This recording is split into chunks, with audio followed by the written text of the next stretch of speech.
who has 24 years of professional experience, includes top-class research with BARC Computers and Nelco R&D solid-state drive division. Presently, he is working with Accenture as Managing Director for Advanced Technology Centers India, Accenture Solutions. Uh, Sir has completed his BE from COP and MTech in Energy System from IIT Bombay. Sir is certified solution architect Accenture, certified technology architect Accenture, certified Azure by Microsoft, certified blockchain professional Hyperledger from Linux IBM, certified data architect from MIT USA. Sir has two international publications and one international forum presentation on machine learning expert system applied to energy problems. Sir, I welcome you on behalf of Modern College of Engineering and Department of Electrical Engineering, and I request you to start this session. Okay, thank you. That was a long and a good introduction. I think it took a little while for us to assemble, but nevertheless, first of all, let me thank you for joining this session. I know it's Saturday, right? Not the best day, at least as far as I go. Okay, and I have a request to make that I never ever presented to faculties before. Of course, presenting is my part of job almost every day. However, it is to a target audience, and they are mostly from industries, right?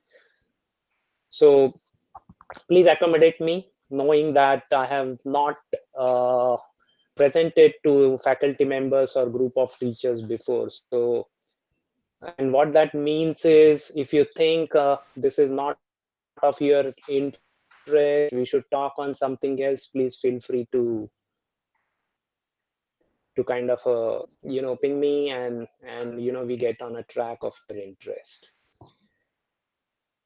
Okay, so I probably showing a vehicle. I don't have that, so whatever I have, I have put in there, just to align with the objective of seminar, right? Now let me tell you what I do little bit, right? So that you appreciate what I'm trying to say, right? So solution architecting is all about giving client, solutions, be it completes from technical to financials to legal to everything that we call as a solution, right? And I lead a team that does that across industries, okay, for a region in North America, and those industry groups also include automotive sector. Okay, so some of the US clients like Ford and Navistas and other things are part of my portfolio. I don't want to say and claim that I know enough about electric vehicle, or that's not something I am doing almost every day. No, it is part of my portfolio. However, my scope of work is a little bit broader. Okay, but what I have done, this always interested me. This not just electric vehicle, but I'm a big fan of cars in general, right? And of course the next wave is electrical vehicles, and I was always close to this topic. Plus I know someone, my morning walk buddy, he's a supply chain consultant, independent in you, right? Again, serving some US clients, and we keep talking about it. So all that I'm going to talk and present is my collection of how I see electrical vehicle, in a near future. Okay, call it a point of view, not necessarily coming from or for a particular organization or for a particular intent, right? So these are my personal point of view, not really Accenture point of view, maybe influenced by Accenture a little bit, but not really beyond that. Okay. Now the other thing is, this session is 2 hours. Of course, we lost some time assembling, but 2 hours itself is a long one, right? And not to question your listening ability, it's more questions my ability to keep you interested. Okay, so what we will do is we will try to make it little bit participative. Okay, and what that means is feel free to chime in, feel free to share your views, right? And I might have few questions, not to any particular individual, but to the entire attendees. And I'd appreciate if you can, make it a little bit more participative. Okay, all right. Now I know this group is very technical, right? You are teaching technology almost every single day.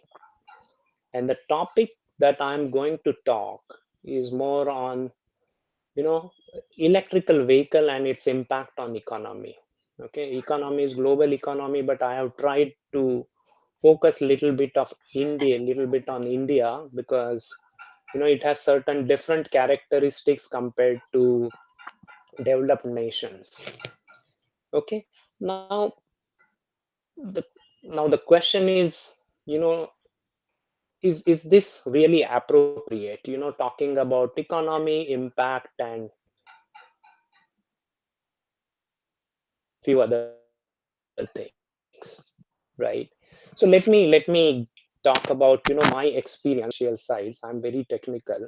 You heard those certification and few other things as well, right?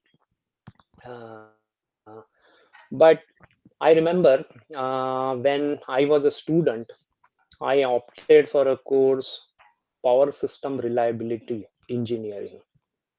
Okay, it was at my post graduation level, and with a mindset that power system reliability has to do with lot of, statistics and power system. I was wrong, right? When I attended the course, of course it was floated by Department of Electrical Engineering at IITB, but it was lot on economy, right? Because the reliability I want, the simple answer is everyone wants 100%, right? The question is, can I really achieve that? Yes, but at what cost, right? If the cost is not feasible, then it doesn't make sense to talk about 100% reliability, right? And that's why we have outages and grid failures and many other things which are still tolerable, right? Given the constraint of given the financial constraint that we have. Okay, and the same thing, I saw in course of my nearly 24 years of career, where nearly 6 years I was with BRC, right, and worked on some of the prestigious projects. And I was in Pune, by the way, for a lab called Computational Mathematical Laboratory. It's led by Dr. Karmarkar. If you know, he is in Hall of Fame of AT&T Bell Laboratories, one of the great mathematician and a computer engineer, right? But whole these things, over the years I realized that, of course we say that necessity is the mother of invention, and that necessity is constrained by economy, right? And what is more economical is the direction that sets a direction for technology research. And that's why I thought this is probably a more appropriate topic, right, to talk about. And I have seen the list. I think you had a great faculty, so thanks to organizers. And some of the, and I'm sure I haven't attended those, but looking at their experience and titles, I'm sure they were technical and very exciting. Okay, now having said that, right, okay, so let me portray, okay, blow it up. uh let's start with Why do you think you will buy electrical vehicle, and then when? Any volunteers, or let me try to make it little simpler. Okay, some of the whys could be what you see on the left hand side, right? We know what the condition, we know condition of Delhi. It's, if you have been there very recently, it's really really bad. Okay, and the impact would be seen almost more impact would be seen by 6 to 10 years, when there will be more and more asthmatic patient, but even now you can feel it, right? Especially when you come from outside. So I say I want to use electrical vehicle because, that's the gift to my sons and daughters and to society, right? I want to make this a pollution free. That could be one of the reason. Fuel cost, lifespan of the electrical vehicle is nearly 2.5 times internal combustion engines. What else? Right, we said we will make it interactive. Any more point you want to add?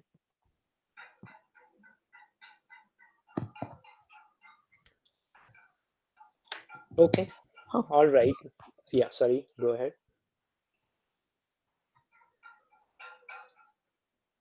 Okay, fine. Right, so I hope you are listening. Okay, but there can be many more reasons, right? And we will come to it, as you see. But when do I want to? Okay, any comments? How many of you have electrical vehicle? Anyone? I have. No one. You have, Yeah, Oscar? but it's a two-wheeler, Yeah. not Oh four-wheeler. no, right, and that's perfectly fine, because if you look at India statistics, only 5% are four-wheelers and more vehicles, and 95% are two-wheelers. So yes, perfect. And the adoption of electrical vehicle is also in line with our distribution of two-wheelers to four-wheelers. So fantastic. For rest, when do you think you are going to buy it? Right? Again, few things. Right? I don't have electrical vehicle because my car is not very old, but otherwise I would really like to buy one, right? But one argument could be, hey, there are no charging ports near my house, right? And now you have seen a government directives that every single petrol pump should have electrical vehicle charging port, right? But as of now, that's not the reality in India. We know electrical vehicles are costly, so my argument could be, yes, I'll buy electric car, when the sedan will cost less than 10 lakhs, right? That could be another argument, and there could be many more, right? And the and this is where we touch upon, you hear what, right? Cost, all these factors are related to finance and economy, right? Cost in a lifespan, cost of fuel, the cost of purchase, etc. All right. Now, if you have seen, right, let's talk about where we are, right? If you see on the right hand side, India is ranked fifth most polluted. Oh my god, that's really bad. It's not populated, polluted country, right? Out of 98 surveyed by IQ Air.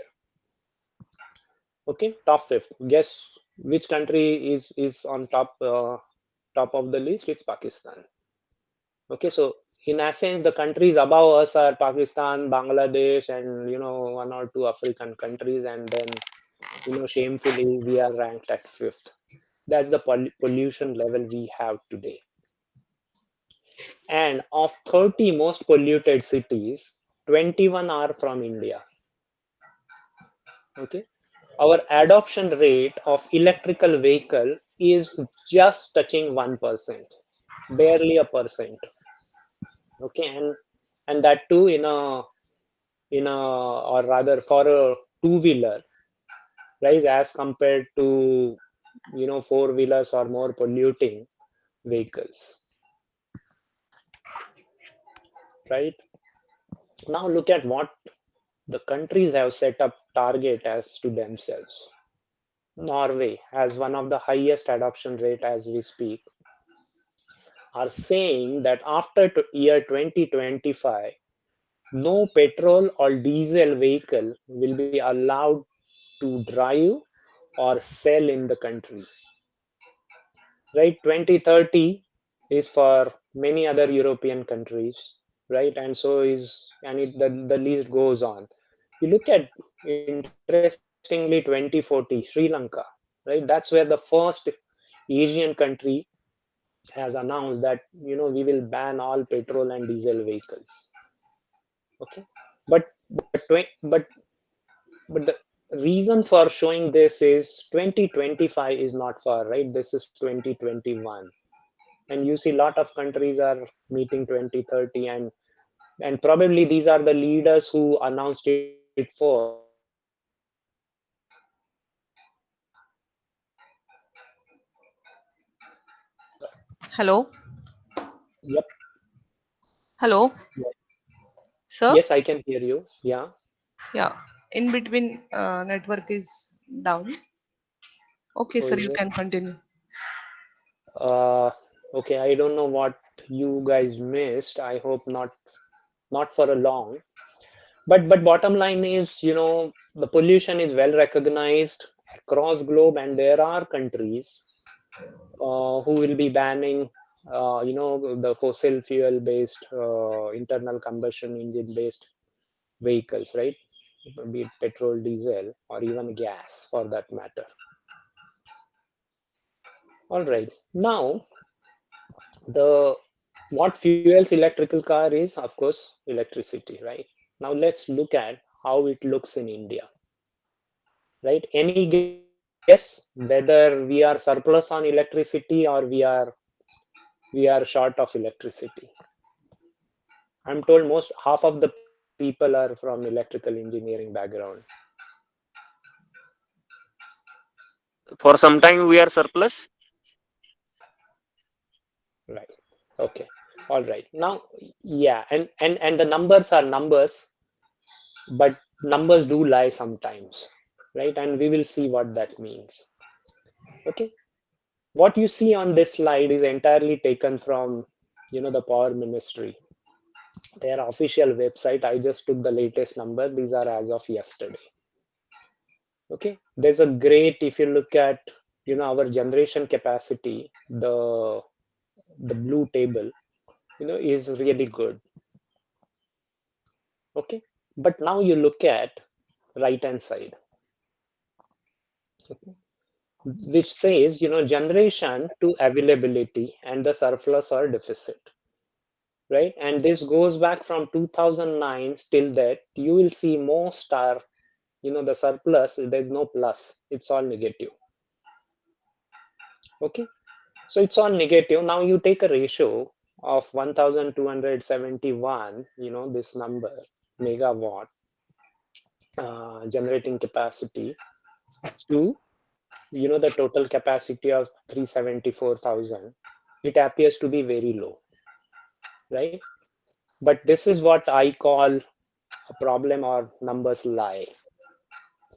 Okay, in India the problem is generation to available capacity ratio is of the order of 0.5. Okay, what does that mean?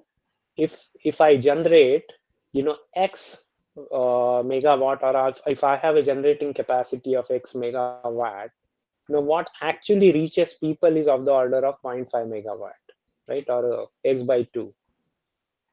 Okay, and there are many reasons to it. We have very high, one of the highest in world, T&D, or transmission and distribution losses. There are huge amount of, unaccounted losses, which are probably theft, right? And we claim that our terrain is difficult, it's all rocky and climbing up and down through mountains, etc. So there's a long transmission and distribution network required, blah blah blah. Okay, but see, but you look at that 1 by 374, is still minimalistic, right? If we look at government numbers. And now you look at this slide.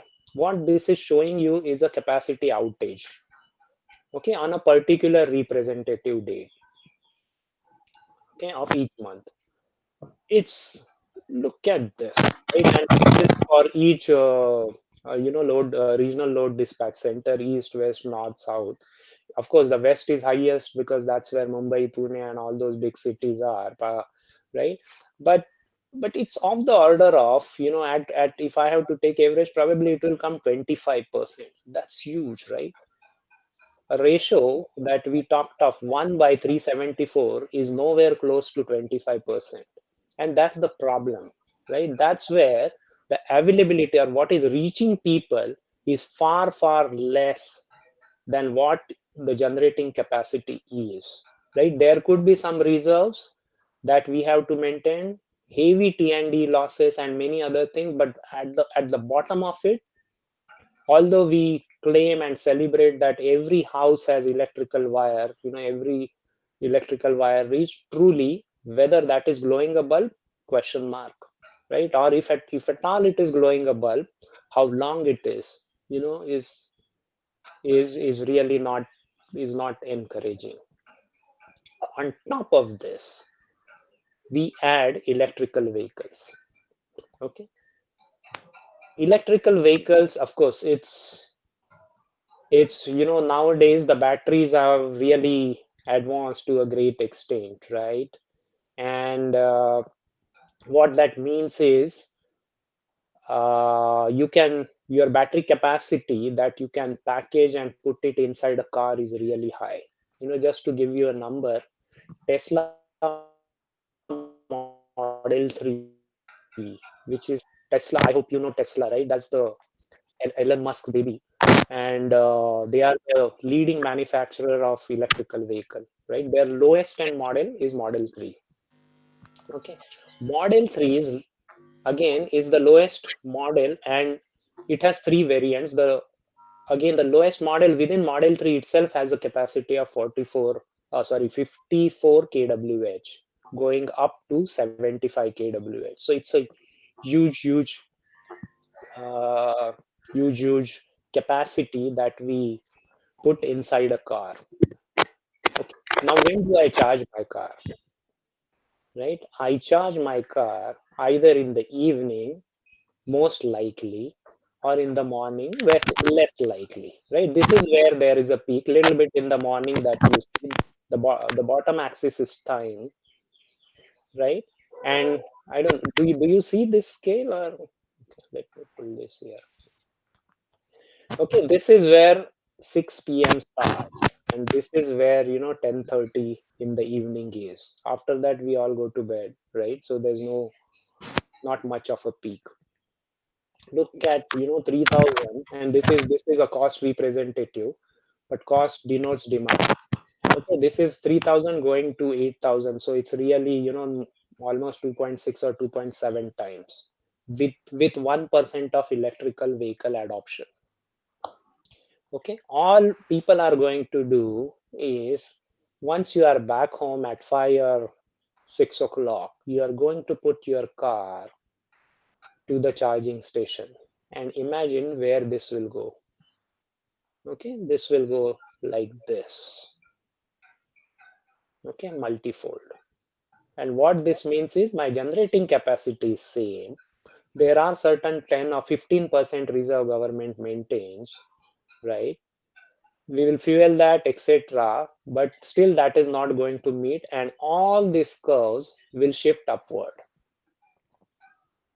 Okay, there will be more and more outages to certain underprivileged cities or rural area, and that's the problem. Okay, now how do we tackle to that? You add more generating capacity. But what is our generating capacity additions? If I look at last 5 years, it is of the order of 5.x%. So it's every year we are adding nearly 5% of generating capacity. That's it. And we are talking about a huge, huge inflow of power that is required. Okay, so this is not going to be easy in India. Okay, however, there is a way and mechanism that is beyond what I said. Okay, and we'll come to it. Now, let me ask you, what is the fastest car battery time or battery charging time that is claimed? And I'm not saying in production, that is ever claimed and proven to the world. Any guess? Is it like 4 hours, 6 hours, 2 hours, 1 hour?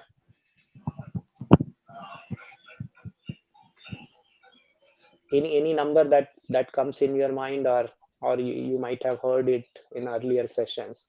How fast can I charge my car batteries? How 5 to 10 minutes also. Awesome, right?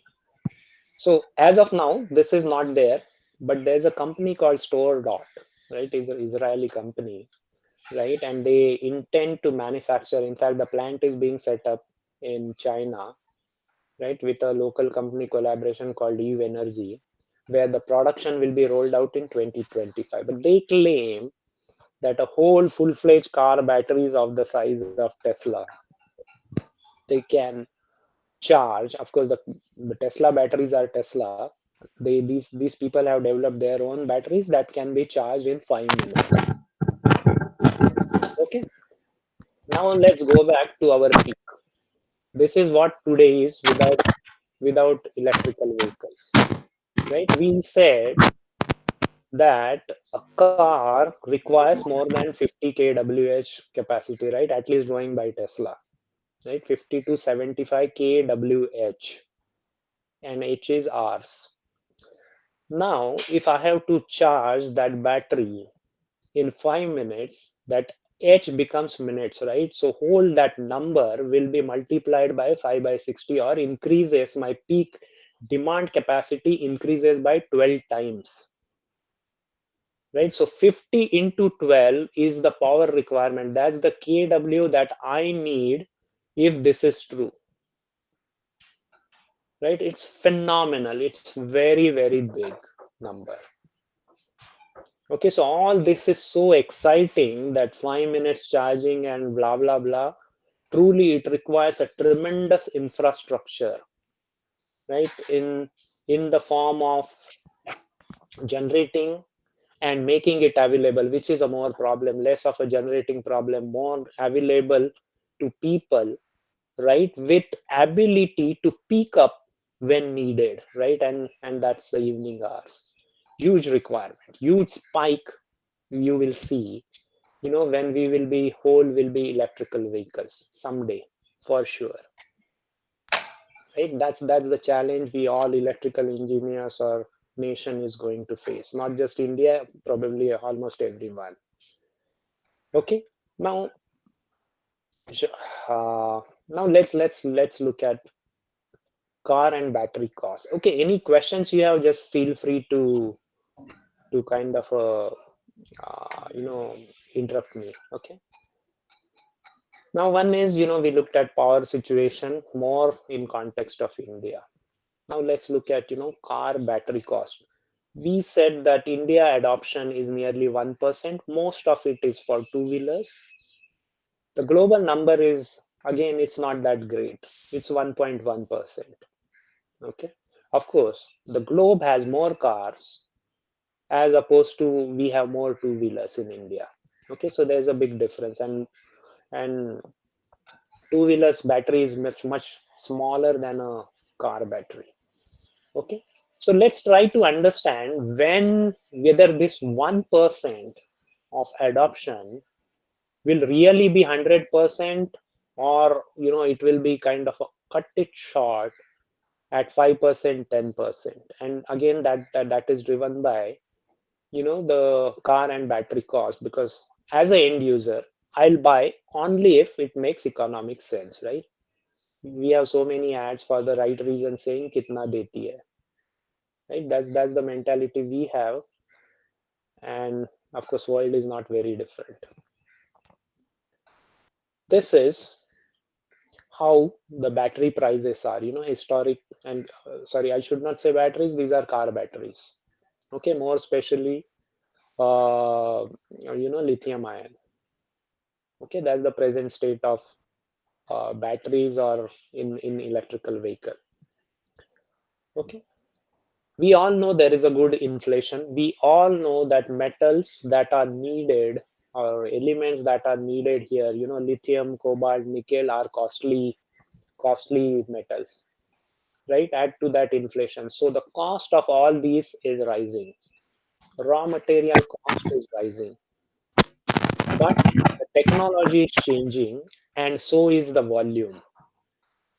And because of very high volume and ease of manufacturing, there's a drastic and dramatic drop in car prices. If you really look at today, it's 176 as a global benchmark. Okay, $176 per kWh, and where it started was approximately $1,200 barely 10 years back. Okay, so that's phenomenal decrease, and all these decrees are always like an exponential decay. Okay, if we extend that, what people have predicted is this will go down to 62 kWh in next by the end of next 10 years. Okay, that means whatever the cost of car batteries is today, 176, will be one third in next 10 years, right? Everything electrical vehicles would be much cheaper, because bulk of the cost of electric car goes towards the battery price. Okay, now let's go back to my favorite, at least Tesla Model 3. And I take Model 3 as a basis because Model 3 is not just a car. It represents futuristic cars. Okay, it's not like it's the cheapest Tesla car, but one, it is self-driving as of today, right? Thanks to AI. It's a full featured car. So in fact, Tesla Model 3 S, variant S, was surveyed and voted as the best car ever made in history of mankind, right? That many features it has.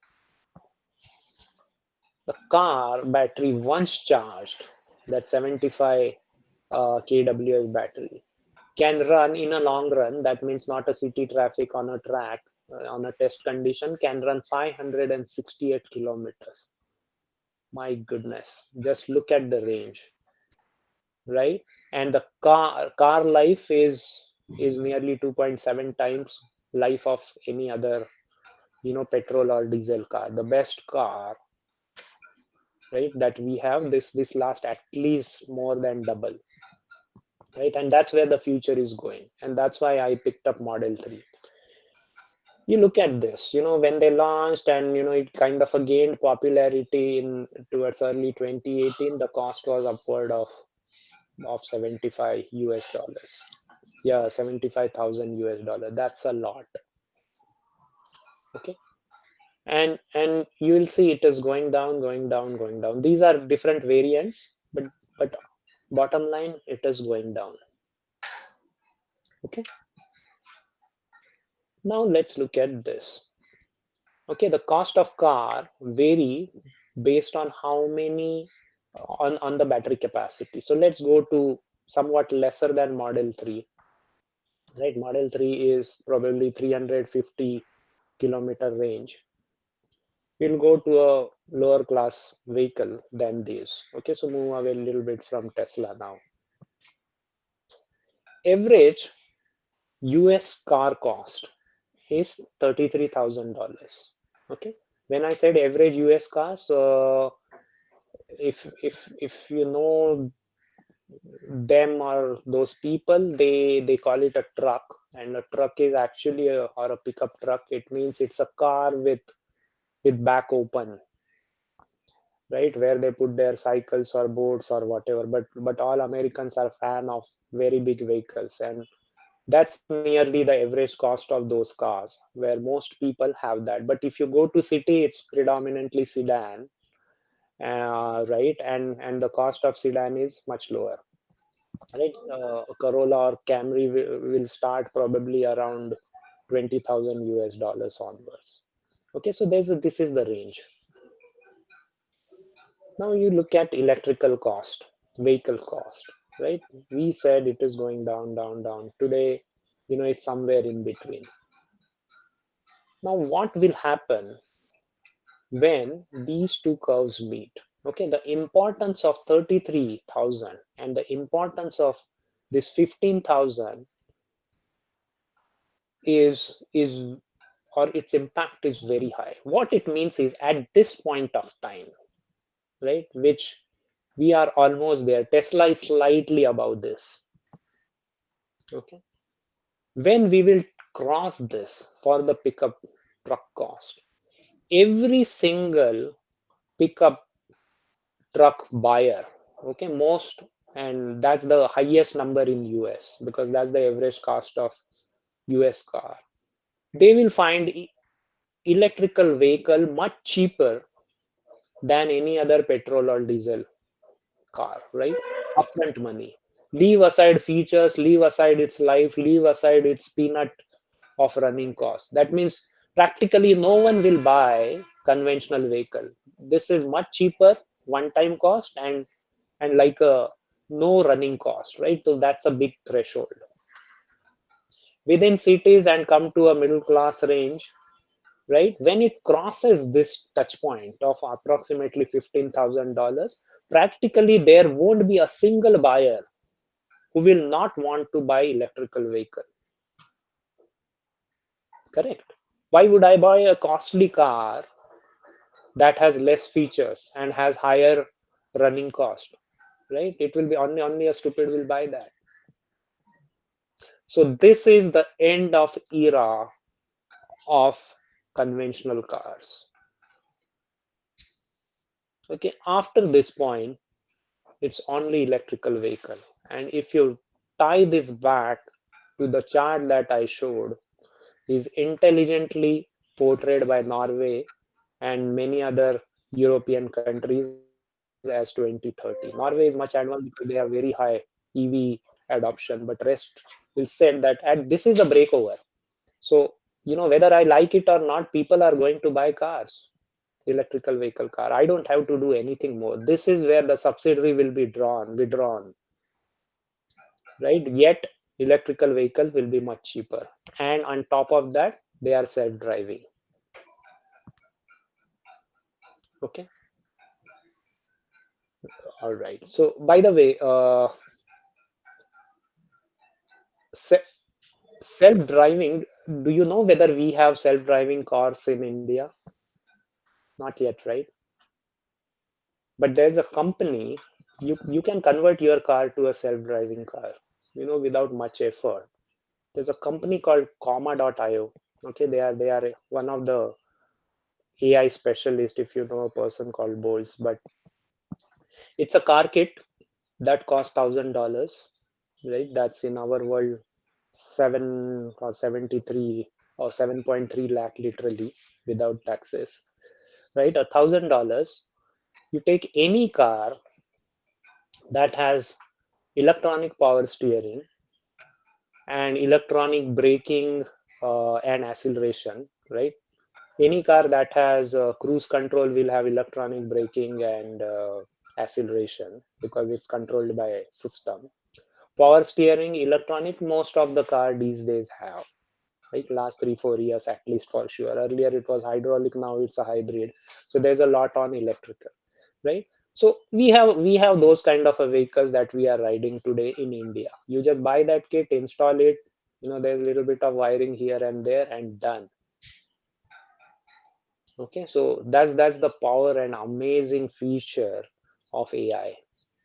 Any car today can be converted to self-driving.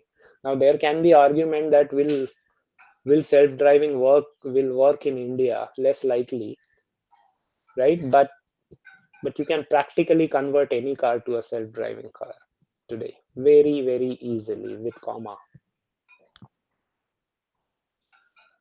All right, now we talked about this. These are those famous S curves, right? What this shows is adoption exponentially increases and eventually saturates because there's not much left there. But adoption of any technology. Okay, and these curves are not for electrical vehicle. These curves are for any new disruptive technology that came. When the cars came, we left horses. It followed this adoption. When cell phone came, it followed this adoption, right? Digital camera from conventional film-based camera, personal computer, all have shown this kind of adoption rate and the cost, which is the reverse S curve, right? The cost drops significantly, exponentially, and the adoption increases significantly. That has been the history, that has been the trend for any disruptive new technology that came. And obviously, electric cars are going to will not be different, right? And that's why you see this. Okay, an electrical vehicle is part of that S curve. This is the bottom of the S curve. Soon it will flatten it out. Okay, so what this studies is showing is not very different from what we have seen from horse to cars or to vehicles and cell phones, etc. So I do believe they are true. Okay, we talked about this. The penetration is highest in Norway. Look at the percentage, right? Very high. Okay, and if you see most of the Scandinavian countries, Norway, Sweden, all neighbors, right? Norway, Sweden, Finland are the top three where there are a lot of electrical vehicles, and this is the reason the reason why they will soon phase out uh, conventional cars. Okay, but again their population is less, and that's what it reflects here, right? If you see the number of count of highest electrical vehicle, they are more in China. But for the fact that China has very high population, right, second highest in world, right, this is where we top for the wrong reason though. Okay, so China has highest number of electrical vehicle followed by Europe and United States. But if you look at on this curve, China comes barely, some 1.5 or 2% because of their population. But again, it has followed that exponential. If you see from last 5 years history, and this is again going to be increased, right? So there will be rapid growth and penetration. Okay, now let's look at how it is going to impact economy, right? We talked of certain characteristics of the power situation that is needed, the cost of battery going down. A break point will come where everyone will be forced to go for electric simply because they are cheaper. Forget pollution, forget anything, right? We like to buy something that is cheap and feature rich, so the only option there would be electrical vehicle, right? So look, let's try to understand what will happen from that point onward.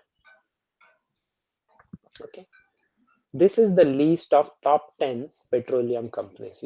Okay, they are so big that you look at their Fortune 500 rank, right? Fortune 500, if you know, is not for oil industry, it's for all industries. And many of these oils are in top 500 to a level of 2, 4, 5th and 8th, and so on. They are so big. That means there is a huge revenue these are clocking. It also means they have millions and millions of people employed directly or indirectly, right? Directly meaning they probably will have few thousand, 50 or 60 thousands of employees, let's say Sinope, but they have suppliers, they have refineries to do that, there are distributors, there are many people who are dependent on oil, right, including the car segment. What will happen when electrical vehicles will make oil companies redundant? These jobs will be lost, right? The nature of job changes, but in essence these jobs will be lost. Okay, this is what I mean. If you look at the oil and gas forecast, it is forecasted to be negative dollars per barrel 10 years from now. Okay, or much before that, in fact. There was a wave where it hit during COVID $, again now positive of the order of 25, now I think getting closer to 35, 40. But again it's going to fall. What is the meaning of $? It means the oil people company has extracted oil, they are unable to sell it, they are unable to store it because there's only a finite you can store it. You can't burn oil just like that, it creates pollution, so there are government restrictions, right? Then what do you do with that oil? And you can't stop that oil in just 1 day or 2 days. It takes a lot of time to shut off, oil shell or oil wells. Okay, the only option they have left is continue extracting oil till they shut down fully and invite people to take these barrels. People will say, I don't need it. The company will say, okay, I'll pay you to carry those barrels from my office to wherever you want. So you get oil and you earn money, right? No joke. This is going to happen. It happened once for a very brief period during COVID, and this is going to happen as a sustained period once electric vehicle threshold will be met. Okay. Now let me take a pause. But what other sectors that you think will be impacted? Let's go there. Okay. Just tell me which other sectors or industry you think will be impacted because of huge number of electrical vehicles. Automobile industries.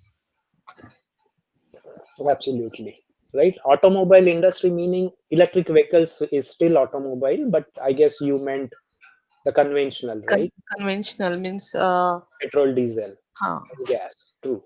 Absolutely. What else?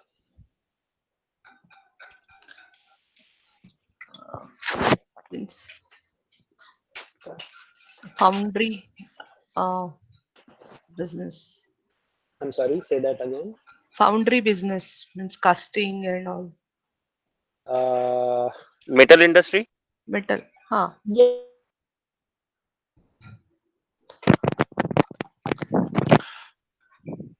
Power industry will have more opportunities for generating the more and more power.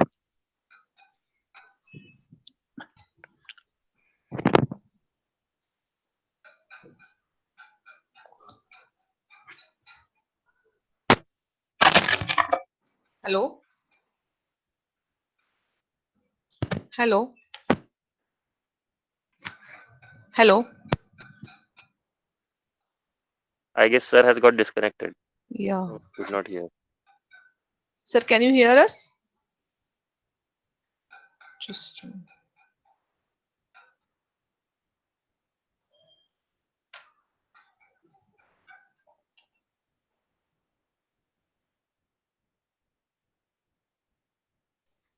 We'll wait for a while.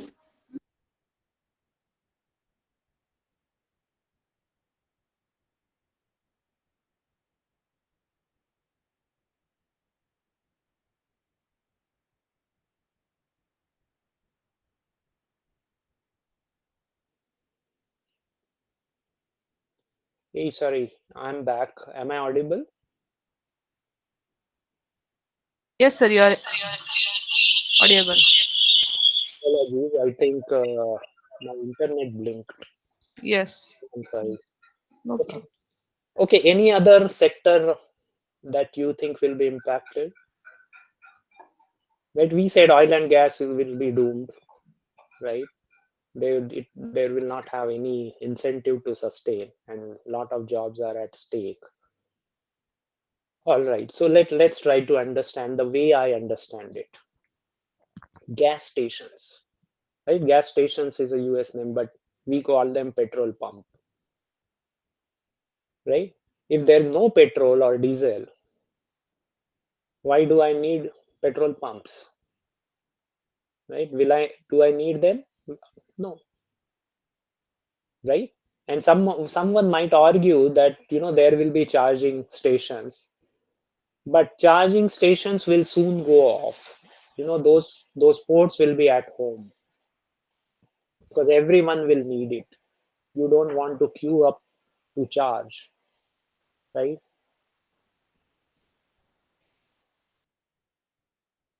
uh, you are with me? I hope I am audible. Yes, sir. You Yeah. are audible. Okay, so there are thousands and thousands or millions of people, lakhs of people work at petrol pumps, right? We have, I don't know how many thousands of petrol pumps in India and across globe. The number of pure gas stations, petrol pumps will be in lakhs. And each one has associated at least, 20, 30 people to fill it, gas, maintain, accounting, etc. So again, we are talking a huge number of job changes. Okay. Okay, car service. Okay, now there is a fundamental Sir, difference. excuse me, sir. Yeah, Your presentation is not. visible. It's not visible. Okay, Presentation. I'm I sorry. think you Oh, have to turn. It on. yeah.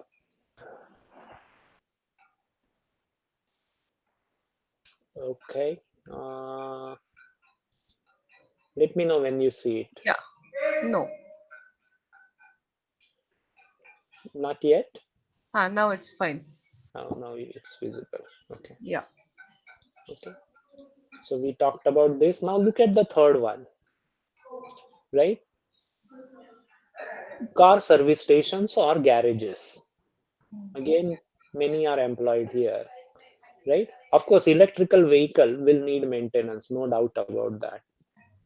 But a typical petrol or diesel car has 2000 plus moving parts. Tesla Model 3 has 17, 17. Okay. So if we take a little bit of higher, few other cars might have a little bit here and there. It is thought to be that the cars that are sold today, electrical vehicles, they don't have more than 20 moving parts. Okay, so when we talk about the internal combustion engine, the engine is a big box, right? There are attached spark plugs. There are many things that are needed to fuel it. The air suction, these that it requires a pump. A lot of things are needed, and that's why it is 2000 as opposed to 20. Okay, very few parts means a quick repair. In fact, the model that we have for most of the cars that are sold, and the leading one again is Tesla, followed by a company called BYD, that's a Chinese, right? But catering to the local market. And of course, there are other companies as well, right? BMWs, Volkswagen, etc. But they all have very few parts and all have modular parts. That means you go to the electrical vehicle workshop, no matter what has happened to your car, right? And I'm not talking about dent or physical damage, right? The car can be serviced in less than 10 minutes. It's that easy. Take out this, include this. Okay, a diesel engine, if it needs to be repaired, takes of the order of 10 to 12 days, to demount it, open it, clean it, put it back, etc. Here, there's no concept of repair. I take out the geared motor, I put another geared motor assembly back. Done. There's some motherboard to be replaced. Done. All that is needed is like a 10 or 15 minutes, which you drink a tea or coffee, right? And your car is serviced. Service as in major service. Okay. The small service is just top up battery water, right? Apart from that, not much is needed. Okay, so the garages will shrink down to bare minimum.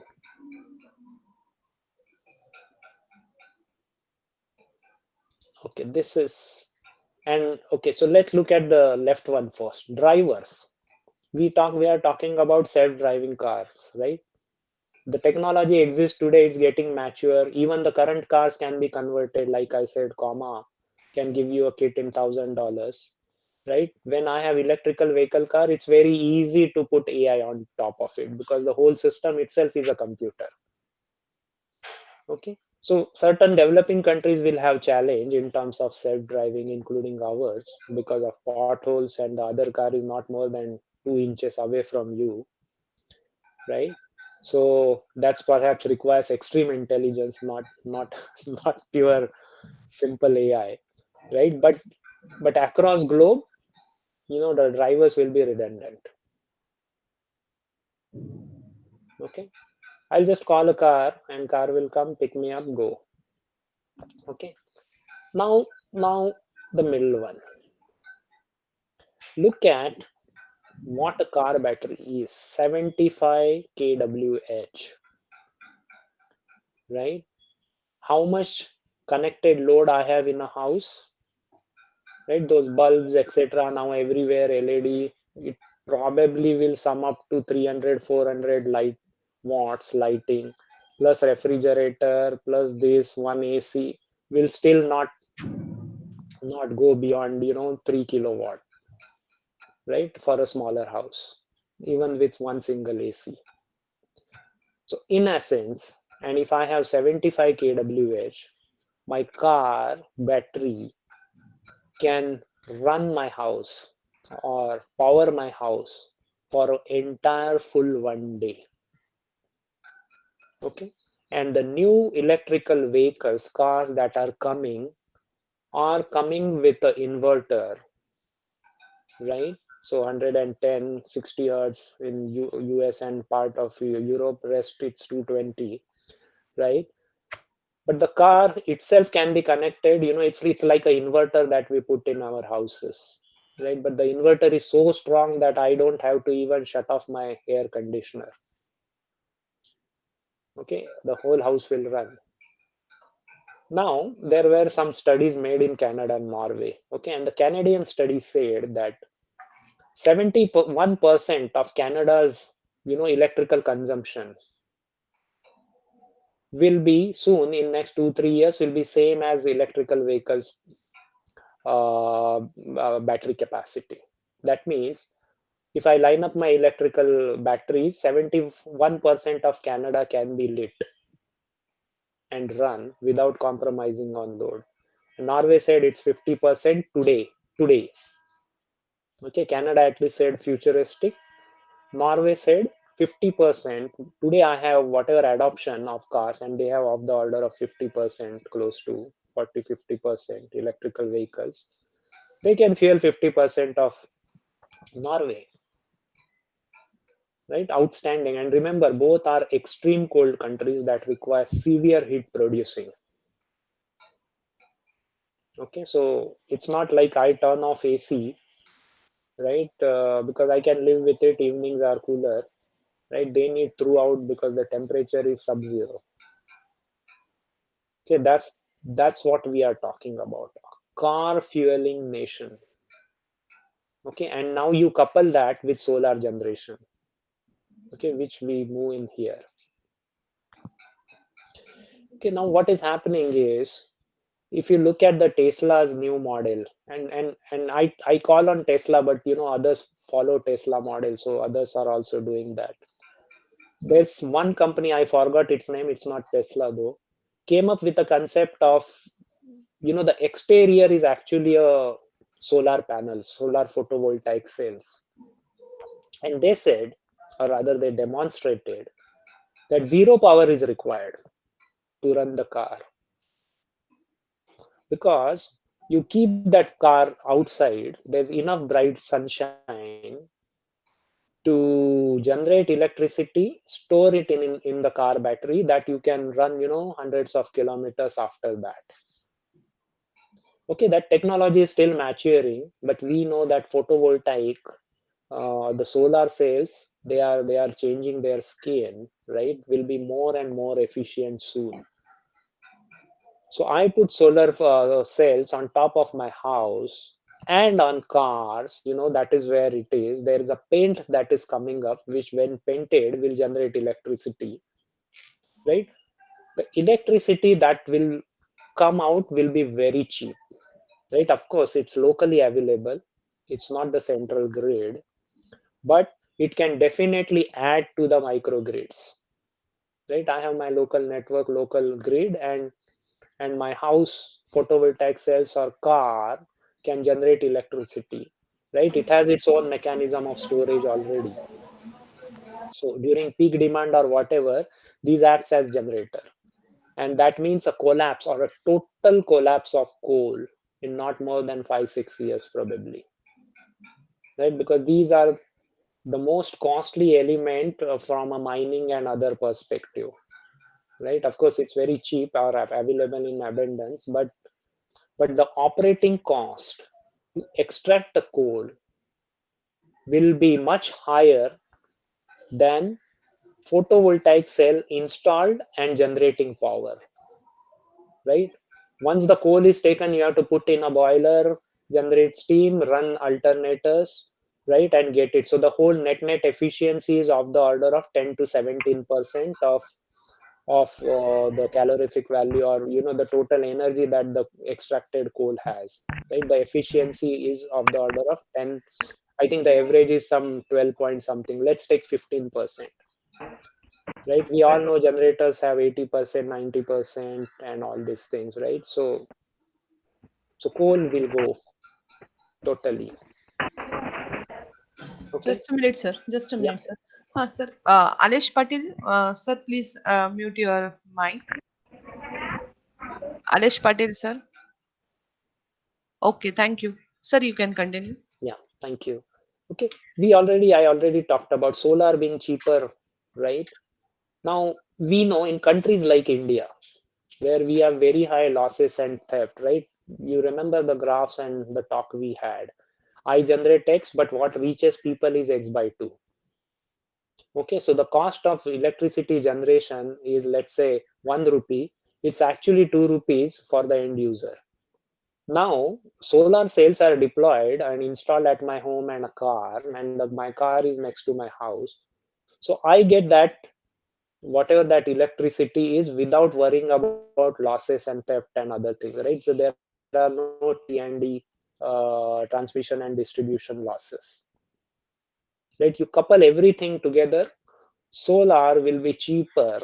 Even forget about generating cost. It will be cheaper than even transmission costs, which is again same as generating, unfortunately, in India, but everywhere else it's much later.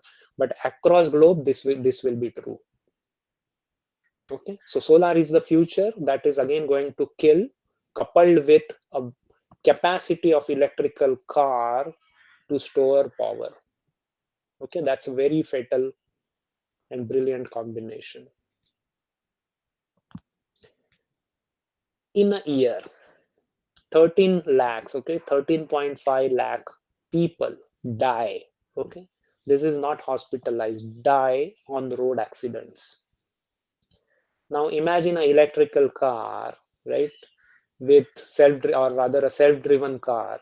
And I say electrical because it's very easy to convert it into self-drive. It's already a computer that is running only 20 moving parts, right? So self-driving is inherent feature of any electrical vehicle, right? Apart from if the road permission allows. So outside India and few developing nations, right? Now what will happen is, with this connected technologies, etc., the car will talk with other car, right? It senses the speed and other things, so there won't be accidents.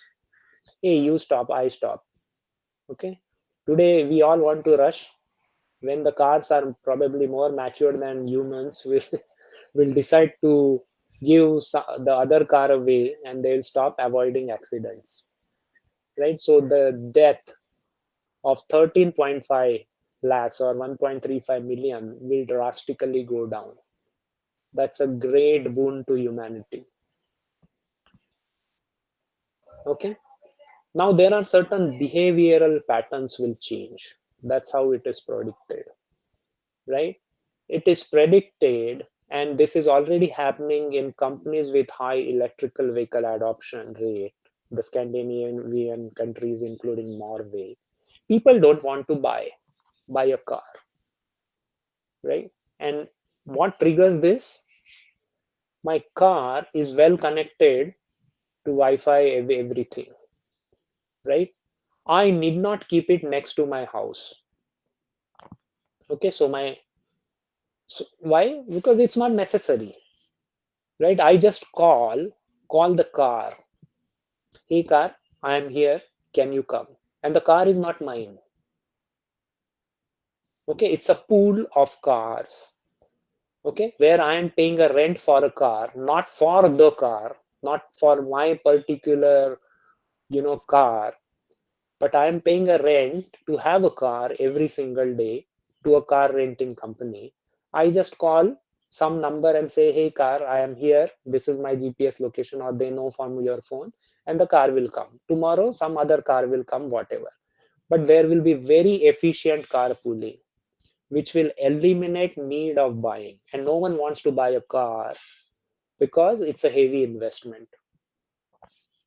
Okay, when you get it very easily through rent, there's absolutely no need to buy. Okay, so simple as phone a car feature will come. It started there already, and the buying will eventually be very, very low for the luxury purposes. Otherwise, for all practical purposes, it will be self-driven rented car. If I don't buy a car, I don't need a parking space, isn't it? Especially living in towers. I live in Mumbai. If you look at the pa- car parking cost in Mumbai city, okay, not the suburb city, is more than a mid to high segment sedan. It cost on a lower end around 20 lakh, on a higher end close to 35 lakh. Right? I can get a nice, decent sedan or a decent SUV in that price of a parking space. Those will go out. Okay. I don't need a parking car. I don't own a car, but I get car whenever I need it, right? Without human factor, because it is self-driving and intelligent. Okay, that means the space will be released, and that space hopefully can be used for a better purpose, to make gardens or to make more houses. Today we have many people homeless, or the cost of houses exorbitant, will go down. Finally, think about, if there are fewer to no road accident, what my insurance man will do, right? Not much to sell. The insurance premium for the car will go down. The insurance premium for accident will go down. Okay, and this will big way impact insurance industry. The need itself related to automotive segment and human safety on the road accidents. Because if you know, the air accidents rate is a small fraction of car accident rate deaths, right? It's virtually nothing. Planes are much safer, I would say, to travel than on the road. Okay, so this insurance company will be hit big time, and it has huge number of associated companies, people, and all these things. So in all, the whole spectrum of global economy will change. There are seemingly factors that appears to be unrelated, like insurance, you know more spaces, and we talked about other things, right? Powering a house and those kind of things, those doesn't come in mind when we think of electrical car. But a car can disrupt all these industries big way.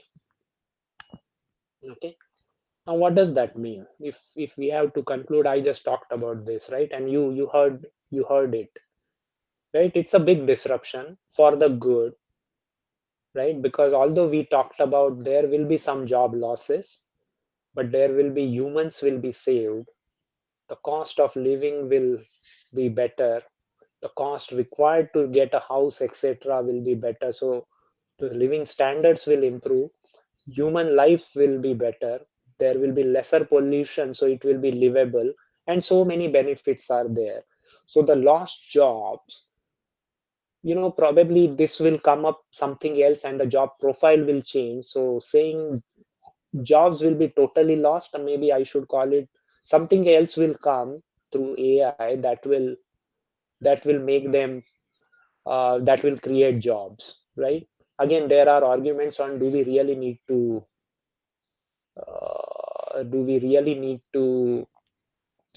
generate jobs? Because if you look at last point, okay, it's not an exaggeration.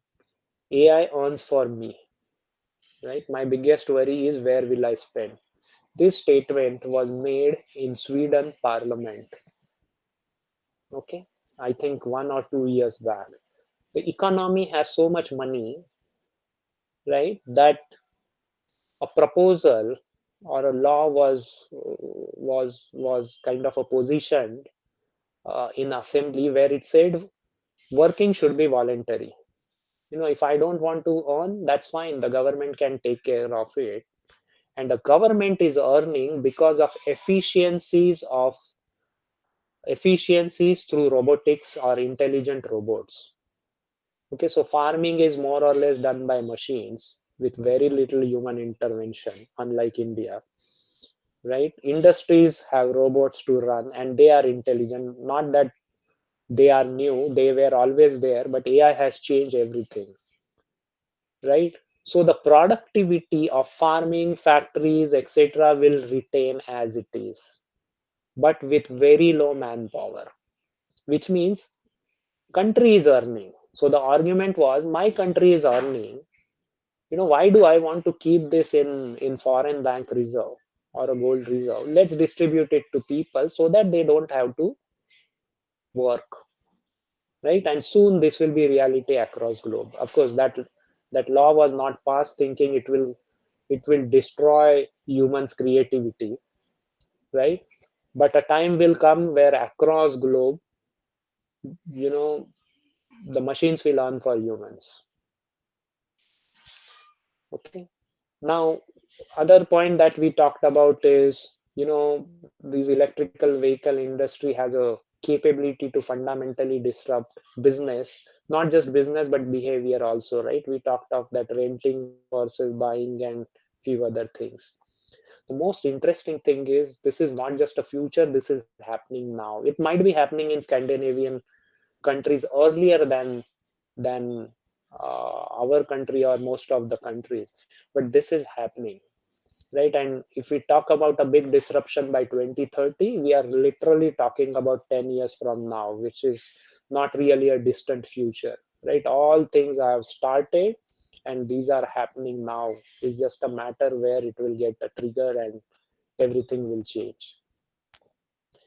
Okay, this is more important to developing countries like us, especially because of pollution and the space availability, our population, right? So it will create certain opportunities, freeing up space, etc. And pollution, which is a killer, huge number of people. I don't have that number, but pollution is the biggest killer. We worry about corona, but pollution has many folds death than corona or any other pandemic for that matter.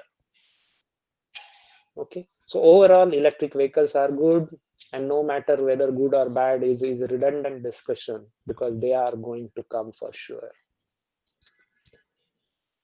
Okay, so that was a lot of me talking, right? And thank you whoever participated in this, but I guess I'm done, right? And I don't know, Hardas madam, how do we take it? If you have questions, please feel free to ask me.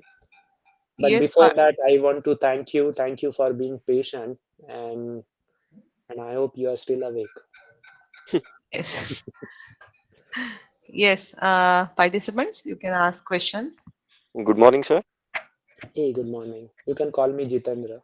Well, Yeah, go Mr. ahead. Jitendra, can you please talk about how India will take forward about electric vehicles, keeping tap on how Kona or Tata or these big players have launched their vehicles. MG has launched vehicle. Again, you have said 90% vehicles are from two-wheeler sector, at Yeah. least in India. How do you see the future keeping tap on what is on reality? Yeah, so reality, see, I have my own doubts on self-driving capabilities, right? But in terms of as far as electrification goes, or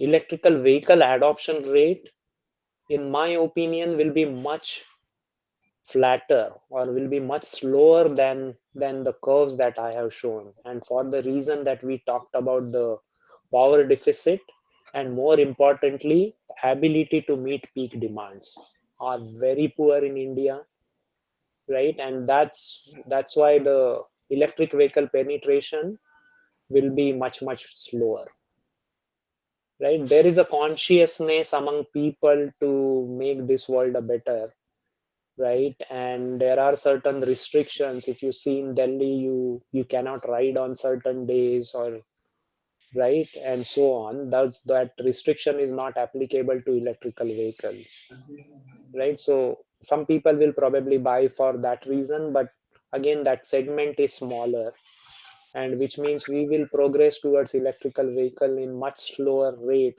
than globe. So at the end, what you said, that within 10 years we are going to see the electric vehicles across globe, but not in India. Is it like that? See, the industry disruption will happen and happen for sure, right? Meaning those high-end electrical cars, maybe without self-driving, because that doesn't work in India, will be available in India. Okay, Tesla announced setting up a plant and selling in India this year, 2021. Okay, soon they will start, and you rightly said, Tata, Mahindra, they are producing certain vehicle. Most of these are hybrid.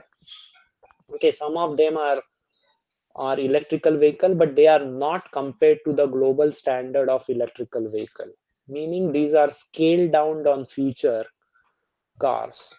I cannot probably compare a Skoda petrol car, some whatever, right, with Tata's electrical vehicle that is sold, if the price is same. So they are not feature rich, and that's where we are again lagging.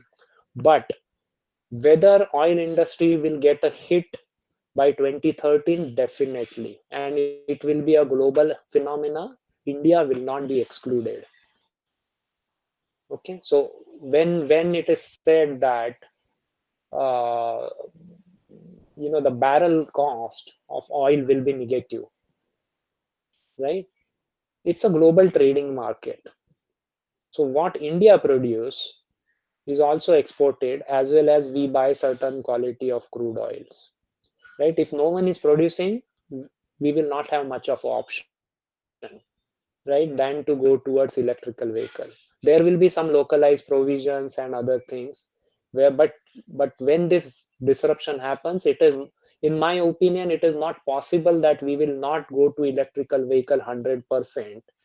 It's just a matter of time. It won't be by 2013, it might be 40 or 2050 or whatever that may be, right? But we are driven, India or any other country for that matter cannot decouple itself from global economy. Those options are not existing anymore. It just differs, that's all. Thank you. Thank you very much. Thank you. Anyone else want to ask question?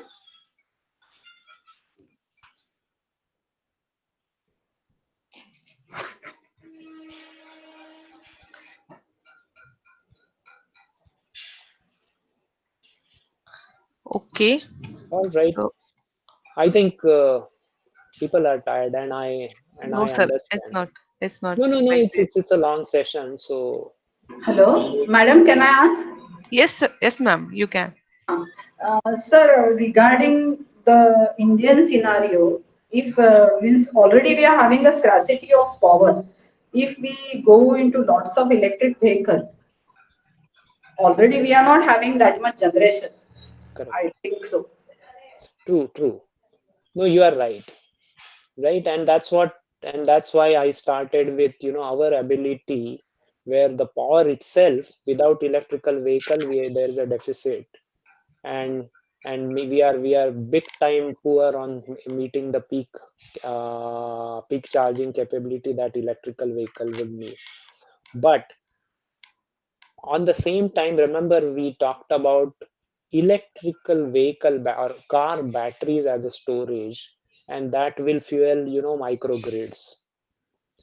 So there is a India grid, national grid, there are regional grids, right? But lot of power it can be made possibly, right, and will be met through those microgrids, right? A local generation through solar, maybe less of wind, but predominantly solar in near future, and that will fuel, right? And then what those certain people claimed that I don't need electrical charging port, right, for a car will be true someday, and then you are not dependent on national grid to charge a car. Maybe you just draw 10%, 20% from there, rest is locally generated.